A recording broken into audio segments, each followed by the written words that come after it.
आज बारामतीत गर्दी आहे, पण गोंधळ नाही. लोक, चेहरा, नजरा, प्रत्येकजण काहीतरी पाहतोय, काहीतरी अपेक्षा ठेवतोय.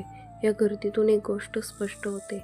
अनुभव शब्दांपेक्षा मोठा असतो. हा क्षण निष्कर्ष देत नाही, तो फक्त गर्दीतील वास्तव दाखवतो. आजचा हा क्षण सामान्य वाटू शकतो, पण प्रत्येक फ्रेम एक अनुभव सांगते. राजकारणात गोंगाट नेहमी, पण काही वेळा शांतता जास्त बोलकी ठरते.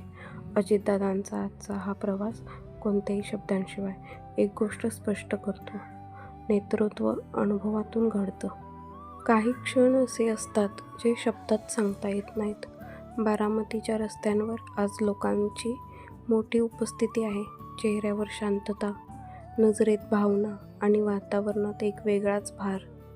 ही गर्दी गोंगाटासाठी नाही, ही गर्दी आहे एका क्षणाला साक्षीदार होण्यासाठी. लोक चालत आहेत, कोणी डोळ्यात पाणी घेऊन, कोणी शांतपणे डोकं झुकवून. जणू हा क्षण अंतिम निरोपासारखा वाटतोय. अजितदादांची उपस्थिती या गर्दीतही लोकांना एकत्र बांधून ठेवते. हे दृश्य फक्त राजकारणाचं नाही, हे दृश्य आहे बारामती आणि लोकांमधल्या नात्याचं. लोक शांत आहेत, डोळे त्या ज्वालेकडे लागलेले आहेत, कारण काही भावना शब्दात मावत नाहीत. हा जळणारा प्रकाश फक्त उजेड देत नाही, तो आठवण करून देतो. काही क्षण मनात कायम पेटलेले राहतात. कायम आठवणीत राहणारे महाराष्ट्राचे लाडके दादा यांना भावपूर्ण श्रद्धांजली.